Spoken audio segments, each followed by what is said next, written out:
the cockpit, fly Yeah, conversations from fly individuals from a fly point of view.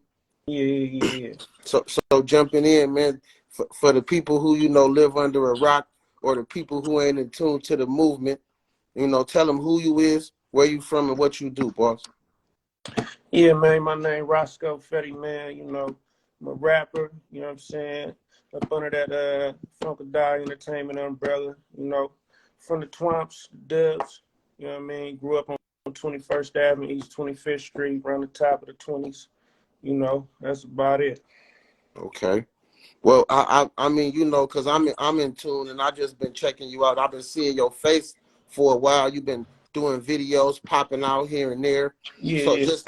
just give us the beginning. What made you want to rap? What made you want to jump in the game? Uh, I could say what inspired me to rap was just being around. I got an older brother. You know what I'm saying? My older brother, like way older than me, class of '93. So he'd be playing all type of music in the house. You know what I'm saying? Nigga had a stereo. You feel me? So just listening to different music, having to listen to what he listened to, anything from, the Chronic, Doggy Style, to, you know what I'm saying, De La Soul, you know what I'm saying, Illmatic, you know what I mean? Like, he just had a wide range of shit that he had played for me, you know what I'm saying? And then it was a group in my neighborhood called Under Surveillance, you know what I'm saying? Okay, I remember them. PTB, Pushing the Beat. I go to the center and I just seen them promoting the shit. You know what I mean? Twomp City Records, all that. And they had a song Problem Child on there. And the niggas on Problem Child, they was a little younger in the group, Critty Bo and Gordo.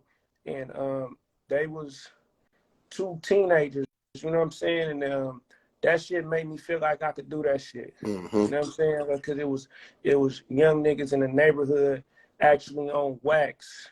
You know what I'm saying? On an album you could go purchase and shit. And them niggas was hard. So that was probably one song that really inspired me. Just coming out the neighborhood. You know what I mean? Making niggas feel like shit, I could do this shit too if I really wanted to. You know what I'm saying? And you could definitely tell that in your music. You got that different influence, that that background in your music, like you diverse with it. You ain't staying in a box. Right. I try not to, you know what I'm saying? Just to really emphasize on the writing, you know what I'm saying, on the craft. That's what my brother, really made me focus on this shit when I want to fuck around. Being able to write a certain way, you know what I mean? Be intricate, be clever, be witty, you know what I'm saying? Be slick, you know what I mean? Like, so I gravitate to those kind of artists that kind of, could get in and out of them type of pockets when they delivering their shit, So kind of describe your style to us a little bit, because the it's almost like it's like you hella comfortable, but you saying a lot though. So it almost give you like a I really don't like jacking East Coast niggas like that, but it gives you like a Lloyd Banks feel though. You know what I mean? Because it's like you saying a lot, but you so comfortable with it though. I feel like this, right? I feel like it's like this, right? Like, you can learn something, like they got all these different religions, right? Everybody say they way is the way, right? But you could take something from each one of those things and say, you know what? This worked for me, this worked for me. Y'all can have that back.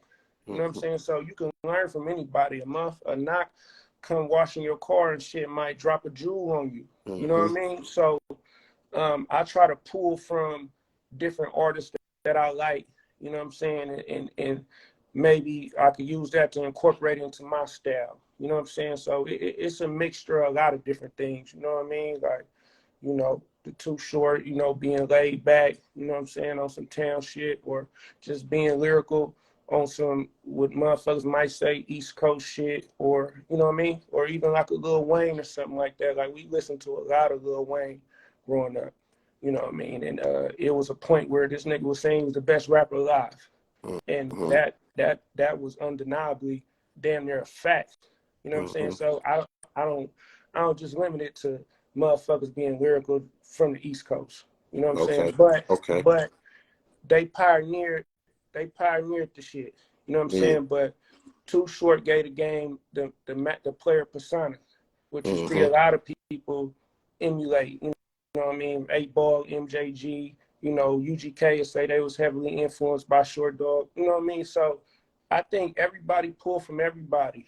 You know what I'm Mm-hmm. saying? Like, you know, that's what hip hop is. You feel me? So it ain't just one nigga he originated this, because you have motherfuckers that say, well, shit, Rakim revolutionized flow. Before Rakim, it was niggas rapping kind of 1, 2, 3, ABC. You know what I mean? So Mm-hmm. I just think I'm a student of the culture. If you want to describe my style, that's probably the best way to put it. You know what I mean? I'm Mm-hmm. just a student of all this I shit, and I study it. I just admire the punchlines. You know what I mean? Like Right, it's like the last joint you just did. right. Every Yes. lyric you was saying, I was Yeah. on the edge of my seat. Like damn. Yeah. And I've been following you though, right? I've been listening to the last, and I just felt like this song you was right in the pocket. Like you know what I Right, mean? You was right in right. the pocket. Yeah. I mean, shit. You know, with that, them punches was kind of just back to back to back bars on top of, you feel me? Like every other one was a, you feel me? Um, it take time to be able to do it like that. Some people got it natural, some people got to work for it, but it become easy to you after a while. You know what I'm saying? And listening to other niggas, listening to other niggas give you a different kind of ear. You feel me? Or rhyming with a nigga that's better than you. Well, Mm-hmm. it's like sparring. You know what I'm saying? So, Mm-hmm. like when I started out, you know, when I started out, I was rhyming with niggas that I felt was way better than me. Mm-hmm. You know what I'm saying? But I was able to keep up. You feel me? But them niggas made me better, because you get on the song with a nigga, you be like, fuck. You know what I'm saying? Like, oh, I gotta get better. You know what I mean? Mm-hmm. Or I listen to a lot of you know, battle rap too. Like it's just a lot of niggas that they may not be good on record, but they amazing writers. Some battlers are amazing writers. You know, and Mm-hmm. some of them don't always transition on song, you know, Mm-hmm. but they some of the dopest writers ever. So even listening to shit like that, it'll train your ear to hear shit, and it'll train your mind to think of shit uh, differently than somebody that's probably just on this coast or whatever it is. You know what I mean? Like, Mm-hmm. so you just learn from motherfuckers. You know what I And mean? and another thing I noticed is I feel like you kind of tell the people a little bit about how you kind of sat back and waited for your time to come though. Like you said, you was around, all the signees that was around you, everybody getting signed, and I felt like you kind of just fell back, and now you kind of just hit them with this to show them who you really is and what you do. So kind of just playing your position and not being too antsy about coming out, and knowing that the longer you wait or the better you perfect your craft, the better you gonna be. Um, with that, like far as me, like I always been around. You know, like day one when Mm-hmm. Phil was pressing up the CDs and handing them out. You know what I'm saying? I was there on his first recording session. You feel me? Mm-hmm. You know, I picked him up on Foothill. He was outside grinding, doing his thing, and we got pulled over on the way to the studio on the deep, and they had four-way search, and he had a bundle on him. They ain't find it, and we made it to the studio that night. So I never forget that night, because that was the first time he ever recorded on a microphone on a track, and that night almost ain't happened. Mm-hmm. You see what I'm saying? So they call it divine intervention. Like some shit you just can't prevent from happening. It's gonna happen regardless. So I've been there from that point on. You know, one of his biggest fans. You know what I'm saying? And somebody he could spar with, you know, because I was always rhyming. You know what I'm saying? Like my cousin stopped me in the middle of anything they doing on Seminary and Flea, like, ooh, kick that one rhyme or bust one for us. And I always have a rhyme. You know what I'm saying? I always have a rhyme ready. So, you know, so I always been around, and, you know, just tremendously proud of his success, and you know, him being somebody I could say, look, all right, I want to take it serious, and he's like, bet. You know what I mean? No questions asked. You know what I'm saying? So, and he always just, you know, stay consistent, stay consistent. That's all you got to do. And that's what I'm trying to do right now. Just stay consistent, and, you know, just thankful for, you know, the opportunity. You know, it's love there. You know what I'm saying? So, you know, a nigga always been around, but just trying to, you know, keep playing him in my ear about being consistent. So that's what I'm trying to give him right now. The talent ain't never been in question. He always believed in me. Anybody ever heard me rhyme always felt like I had it. You know what I'm saying? So I'm just trying to stay on top of it, and you know. So what would you say? You know, just the you being around and seeing the ups and downs of this shit. What you feel like is the biggest lesson that you done learned? Like, just, you know, being around the music, being around Phil. What's the biggest lesson you done learned so far with the music, and just with the music and how to move with the music, and, you know, how to be, you know, a celebrity, or however it is? The biggest lesson I learned from Phil is hard work beat talent. Hard work beat talent. I don't give a fuck if you the most lyrical, you this, that, and the other. Hard work gonna beat that shit. And I feel like he's the epitome of that. He's the epitome of hard work will beat your talent any day. And he the hardest working motherfucker I done seen in this generation coming out the city of Oakland. You know what I'm saying? So I learned that, and I see it all the time. Being on time for shit, like, that nigga great with being on time and planning ahead. You know what I mean? We gonna do this at this time, like being punctual. Like, he a master at that. You know what I mean? We ain't about to be doing no hanging around afterwards. We do a show, nigga. We get on, we do what we gotta do and cut. Like, that saved a lot of motherfuckers' lives. You know what I'm saying? Being able to move like that. And you know, in order to be a good leader, you gotta be able to follow somebody. You know, he a great leader, you know what I'm saying? So being punctual, you know what I'm saying, working hard, you know, knowing just how to move in the street around with this shit, and, you know, you walking around with all this shit on, you know what I mean? Ain't no catting off and loafing, and, you know what I mean? So, yeah, those are some of the key things I feel like I learned from the nigga. Okay, that's real. That's real. So like I said, tell the people what you got coming and what's next, man. What can we expect from you? Because, like I said, just with me, because I'm a fan, and I this appreciate last that, one, man. I this appreciate that. this last one Yeah. though, bro. Like, I ain't gonna You say like we just that? want hella more of that, but that's the energy that I want. So what? Yeah, yeah. Tell us what you got coming, and tell us, you know, at the end of the day too, what FOD mean to you. Um, what I got coming? Well, I'm gonna drop a couple more joints on off the album. 12 for 12 second quarter is streaming on all major platforms. The link in my bio. Y'all go check that shit out. I got some other joints on there. I'm slaying something slick. I redid the Beanie Siegel. I could feel it in the air. Okay. I redid that. It's a joint on there called In the Air. Just giving it my rendition on that, and I'm talking real slick on there too. You know, a lot of little intricate punchlines and shit on there. And it's a classic record. You know, like we was big on Rockefeller State Property too. So that's a classic joint. I'm gonna shoot that. I'm working on another project right now where it's gonna be more. It's gonna be more kickback, man, on the Born to Mac type shit. You know what I'm saying? Okay. For the summer, you know what I mean?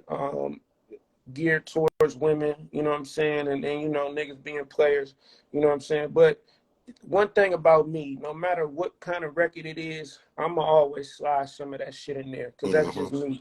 I gotta say something slick. You know what I mean? I don't care what the subject matter is, I'm gonna say something on that motherfucker that you're Mm-hmm. gonna be like, oh, that was one of the ones, oh, I caught that. You know what I'm saying? So if you got an ear for that shit, I'm gonna always, no matter the record, you know, it's a record about a lady, it's a record about just being a player or whatever it is, I'm gonna always say something for you that's gonna always give you that feeling from the other joint. You know what I'm saying? That shit just was fueled by a lot of aggression though. You know what I mean? Like, you know, I take that personal, you know what I mean? Motherfuckers, you know, that's like a challenge. Mm-hmm. You know what I'm saying? It's like a challenge. And it ain't like the nigga called my name out when he was, you know, saying whatever it was. So, you know, I just know my pen, one of the best pens in the town, past or present. That's anybody. You know, anybody past from Oakland or any rapper present from Oakland or whatever. You know, when you go listen to records like that and you busting lines down, I can, ain't nobody in the town I can't keep up with, or even in the state of California, I feel like. So, Mm-hmm. you know, Say if that. Say you that. know, that's just hands down, man. If you got an ear for that shit, you come on. You know, so I accepted that as a challenge. That's why that shit came off like that. Like, nigga, ain't too many niggas gonna outrhyme me, and ain't nobody I can't keep up with. So you can't be talking to me. You know, you can't be talking to me with that shit. Yeah. You So, know, and the other question I was saying is, it's lately just, you know, it be so many misconceptions about FOD and what it mean. So tell us what FOD mean to you, because you done been around since the beginning. So yeah, tell us what it mean to you. that's family. You know what I'm saying? My cousins from seminary. You know, that's family. So it's family to me. You know, I don't know how other motherfuckers feel about it. You know, or it's not really a question of what side of the line I fall on when motherfuckers say whatever they say about the shit. You know what I'm saying? Like, that's my family, right or wrong. You know what I mean? Just like anybody with your family. And it ain't the family where, you know, you might have family members you can't trust, you can't fuck with, or, you know what I mean? I love you, but I can't let you come to my house. Mm-hmm. Shit, like, you got family like that. This the real family. You know what I'm saying? Nigga know where I stay. I can come to their house. They can come to my house. Our kids fuck with each other kids. Like, you know, we was family before that shit, like real family. You know what I Mm-hmm. mean? So like I said, they're my cousins, you know, so seminary is like a second home to me. You feel me? And I'm from the Dubs. So that shit just mean family, you know, and is provided other motherfuckers from other parts of the town to be able to express themselves, you know what I'm saying, and to be up under this umbrella, you know. FOD has given a lot of motherfuckers throughout the east side of Oakland opportunity to be able to, you know, speak how they feel about where they come from and be able to make music, make money with this music, you know what I'm Mm-hmm. saying? So I don't think it's nothing bigger coming out the town right now, if you That's ask me. real. And That's real. that's not shitting on nobody. It's just, you know, look at this shit, man. Look, look, I ain't, look at the scoreboard. Look at the scoreboard. yeah, you know, I grew up in the city of Oakland my whole life. I ain't never seen a CEO give so much opportunity to an artist, you know what I mean? And not Mm-hmm. just one. You know, when they see us all out 5-9 day, it's a whole lot of that shit around. You know what I mean? And I've never seen nothing like that from a music standpoint. You know what I mean? You Usually, got the one guy, usually niggas be jerking niggas and you yeah, niggas be complaining. I yeah, ain't heard nobody complain. Everybody got that shit on. How you yeah, complaining? Everybody yeah, winning. You can't yeah, complain. Everybody winning. and how you a nigga hating on that shit or hating on the nigga that's giving niggas that kind of opportunity, man. Like we come from, we listen, bro, we come from a place where I feel like, you know, everybody's not gonna know what's going on in the city of Oakland with this rap shit, but people know feel. You know what I'm saying? Like, so a lot of the internal shit that happened, motherfuckers dissing motherfuckers, like, people don't be hearing about that shit in other places like we hear about everybody else shit. So this is a place where it's tough to come up out of here. You know what I'm Yeah, saying? And make yeah. it and make a name for yourself and be a staple. You know what I'm saying? So I remember I think the nigga Jimmy had called Phil to there's this shit in San Jose, the SAP Center. Jim, they was doing some Dipset shit, and Phil went in that motherfucker and did that Ready to Ride, and that whole stadium was singing that shit like nigga, nigga, you can't, and this an East Coast nigga.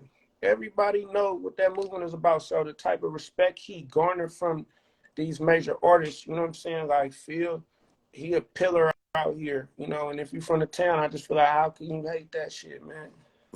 That's just the equivalent of when rappers was mad at Hammer, because Hammer was crossed over, and he was the first motherfucker with endorsements, doing commercials, Pepsi and all that. And Bringing everybody with him.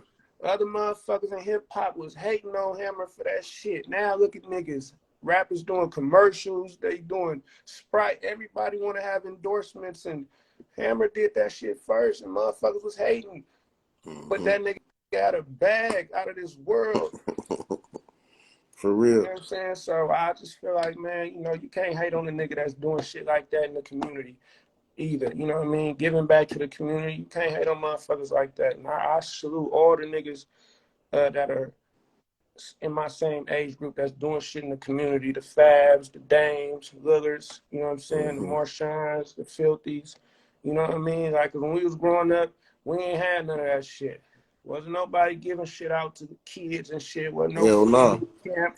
Wasn't no free basketball camps. None of that shit. Niggas wasn't giving out no shoes or nothing. None of that shit. Feel me? Straight up. So you gotta salute motherfuckers like that come from where you come from. You a sucker if you hate that. You know what I mean? That's real. That's real. Well, the last question I want to ask you, I don't want to hold you too long, is we try to get a youth a little financial advice. You know, I know you be in the hood, you know, a lot, and you see these young niggas, they get that little 20 ball and they might crash out, you know, or they might get that little 15 and they might spend it all on designer clothes and some, you know, so just, you know, advice to the youth, when you get that 20 ball and you get that little motion going, you know, what should they do with it, man? How should they manage their money, you know, to be safe and, you know, financially good? I mean, find something to invest in that's legit. You know what I'm saying? Don't blow that shit. Find something to invest in that's legit. Even if the investment is yourself. You know, you got a talent, or you in the fashion, you making clothes, whatever your passion is, that's legal. Invest in that with your money, man. Or, you know, if you got somebody, you know, that's talented, take a gamble on them and invest in them. You know what I'm saying? But the best bet is always yourself. You know, and just try to stay legit. You know what I mean? You know, that's the best thing I could tell the youth. Like, man, stay out them people way. You know, they will come and lock you up. You know what I'm saying? So, for real, however you can stay legit. You know what I mean? Do that shit. You know, and put your money in that direction. You know what I'm saying? You know. yeah. Well, that's what's up, man. We appreciate you coming in here, man. Man, Like I said, thank you for having me. Man, I'm already subscribed to your channel, so people Man, thank you. subscribe to his channel. He got more shit coming. I mean, like Yeah, I it's on said, the way. if you into that fly shit, you definitely want to tap into my man's right here, because he got that shit. So, man, best of luck to you and the F.O.D family, and man, keep doing that shit, bro. We appreciate you, and it's real niggas out here clapping for you. So fuck who hate. Man, I appreciate that, man. Thanks for tapping in with me, bro. You know, showing a nigga love, man. And I appreciate the feedback on the joint. I'm glad you like it. You know what I'm saying? I hope other motherfuckers can appreciate it, you know, from a rapping standpoint. And most shit on the way. Like I said, man, stay consistent with this shit, man. So just look out for me. Follow me at fedro.pay, man. PAYE. You know what I mean? Fuck with me. So we enjoy the rest of your day, boss. All right, same to you, bro.